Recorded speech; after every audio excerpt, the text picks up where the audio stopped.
Alright, so let's take a look at the keyboard and touchpad hub for Raspberry Pi by Vilros. This is just something neat I ordered many months ago.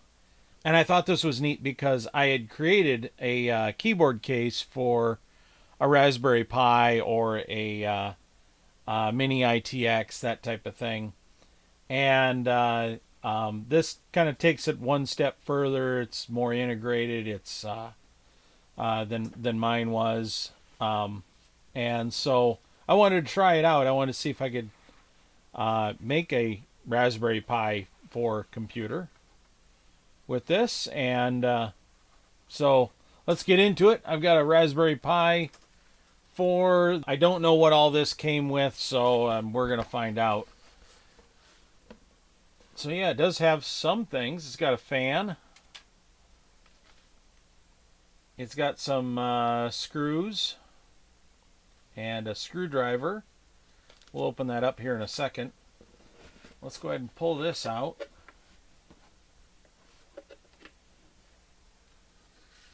All right. Move the box out of the way here. Okay, so I just ordered this individually.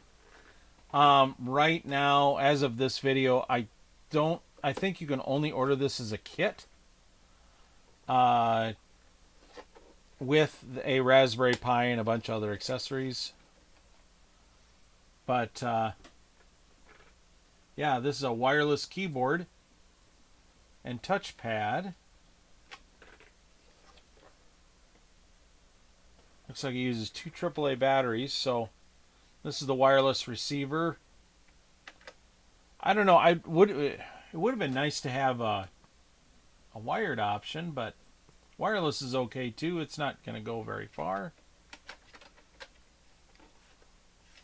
This, I assume, is where the Raspberry Pi sits. Looks like we got a couple of doors here. So if the Raspberry Pi sits in here, well, and then the ports will be out on this side. There we go. So yeah, the ports will be out on this side. This will be to insert a new card. Very low profile buttons. Membrane keyboard. It's not a clicky switch keyboard, but it feels pretty good. It's like a laptop keyboard. It's not bad. There is a lot of space inside here. So this could be taken apart, put some extra stuff in it, mod it. Well, let's take a look at the instruction manual. Let's get into this little other packet here before we tear into this too much. Use these screws to attach the Raspberry Pi board to the board holder and panel. And there are 3 screws. Excellent. Use these screws to attach the Pi holding panel to the case. And they're just longer and more of them. Excellent.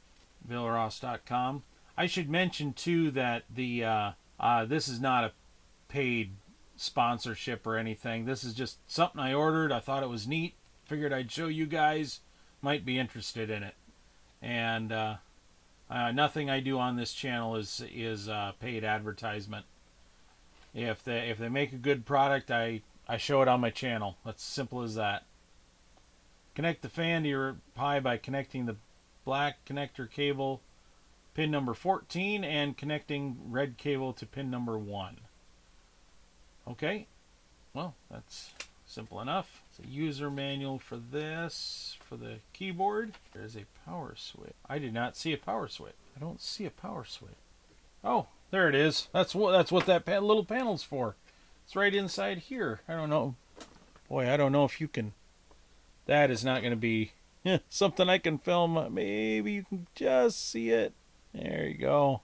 Yeah, it's right inside there. Power switch is inside there. I guess that, I suppose, it's not going to get bumped or tripped or anything. That'll definitely work for sure. I'm just looking inside here to see if the keyboard is replaceable or not. On first inspection, it doesn't look like it. It looks like the keyboard is thoroughly welded into the case, but it is a distinctly separate piece. So I suppose if you were to take the case apart, I can see how it's kind of held in by the two pieces. So yeah, I think the keyboard is replaceable. What you would replace it with would have to be would have to come from Vilros. All right, let's take a look at this. Raspberry Pi board holder and panel, keyboard case, small screws. Do not screw here. Very important. Do not screw there. So a lot of this is for storage, storing like an HDMI cable, installing a fan. Keyboard case is compatible with 30mm by 30mm fan. To install, push the fan into place in the upper right corner near the screw hole. The upper right hand corner near the screw hole. Wouldn't fit there. This is going to be the top of the case anyway. So this is just held in by friction, which is kind of what I thought. Yeah, the rounded corner up here presents a small problem. Not huge. It's not going anywhere, which is cool. But that rounded edge, it doesn't fit flat against the top, which, you know, that's okay. Let's move this aside for now. Being as it didn't come with any accessories, and I didn't think it did. I figured I ordered this all on its own. Let's open up this Raspberry Pi case, Raspberry Pi. And this one I bought at Target for $50. And it is a 4 gig model. If I remember correctly, this one goes on here. This one, of course, goes on the main chip. And all the rest of these screws and things go to something completely different. Go to another project that I used the case for and didn't need any of these accessories. So I ordered different accessories for it. Put that aside. Let's go ahead and get these stuck on. I'm going to stick them on like this. There we go. Let's get this plate out. Now this goes like that. No screw hole there. And I'm going to use their Allen wrench / Phillips head to assemble this, just to see how it is. All right, I'm going to magnetize that. Well, that's kind of loose. Now let's get this last one in and we'll deal with that. There we go. Get a couple of generic batteries here, and sorry I have to do this off camera. Black 1 to 14, red 1 to pin 1.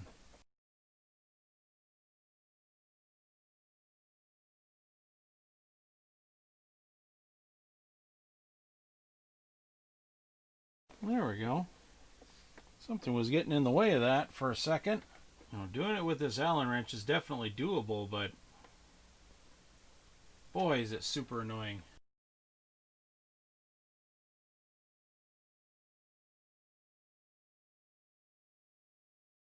Okay.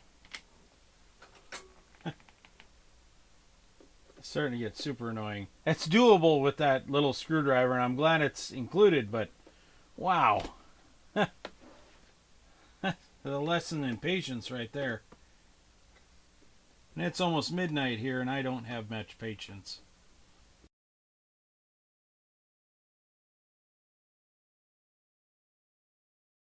Awesome sauce. Well, it took a little bit, but as you can see, I got it working.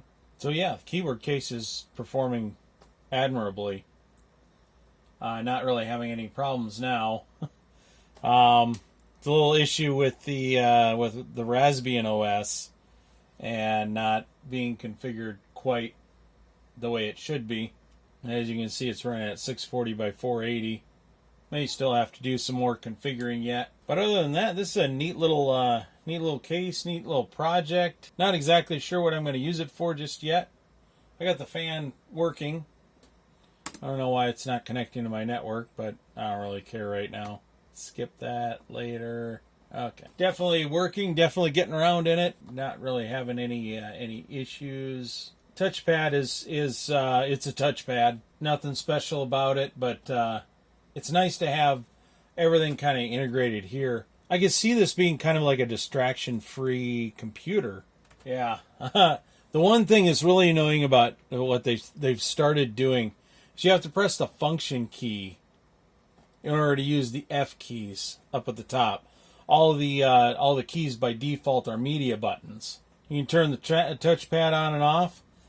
Although not sure why you would need that necessarily, because the touchpad is over here. That's just function and spacebar. But yeah, a really cool thing. Just not quite sure what I'm going to do with it yet. I did want to try and see how well I could use a Raspberry Pi as a desktop computer, and that's what I might try with that. But I'll obviously have to fix the monitor issue, and I'm not entirely sure what's causing that. So let's talk about what I built. Since I filmed that last segment, I've done a couple of things. Number one, I've worked on different storage options, different operating system options, a whole bunch of things. I ordered this 8-inch touchscreen, or it's not a touchscreen. I ordered this 8-inch screen from Vilros. The really cool thing is it comes with a bunch of different cables so that you can hook your Raspberry Pi up to it. You can actually mount the Raspberry Pi in here instead of in the keyboard case. I just left the box on there. Best place to store it, really. This is just an HDMI in. A single power supply powers both the Raspberry Pi and the screen. And what I did is I just put some magnets on. It's basically just refrigerator magnet material, and it holds the screen just up off the keyboard and kind of holds it in place. Not terribly firmly, but just enough to hold it there. The power supply that I got is has got a switch on it, and it's about 3 amps, enough to run the screen and the Raspberry Pi. We'll see that in a second. The keyboard and the mouse are wireless. I don't know if I showed that in the video, and so it's just got a little button here. We'll plug that into the ports on the back here. And what I've done is I've got the wireless dongle plugged into the black ports on the back of the unit. A couple of things that I did try. I was able to get this. It's just a Polaroid charging bank. It has a 2.1 amp output. 10,000 milliamp hours. I was able to run a Raspberry Pi 3 for about 2.5, 3 hours.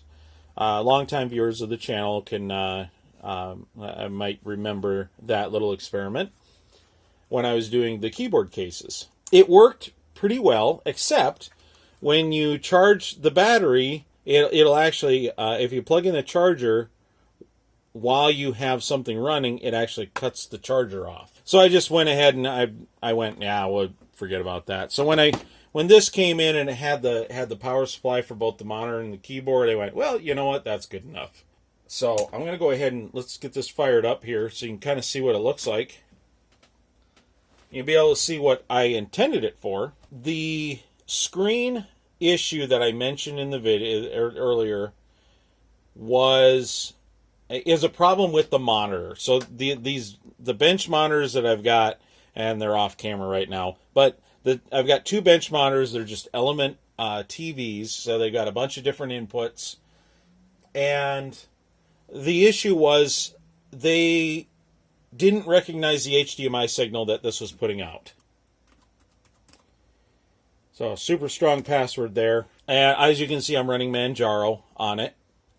This is a 64-bit operating system. The Raspberry Pi 4, I believe, is the first 64-bit capable Raspberry Pi. Raspbian never quite did it for me. It was never something I could use full time, or I could see myself using full time. Manjaro here is basically a Debian KDE, which is what I use all the time. I use Kubuntu on my bigger systems and laptops. Yeah, this is Manjaro ARM. I've got a few things loaded already. I've got some Chromium and Firefox and a couple of games. I've also got a C64 emulator, which is Vice, basically. So this is one of the things I envisioned using this for.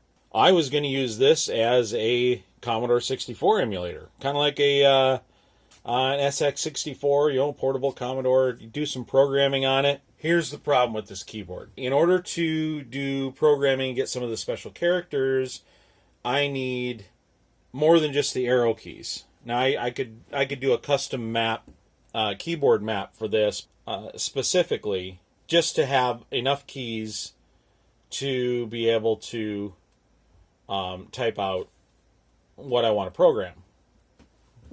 The other thing, super annoying, is the fact that these are all media keys.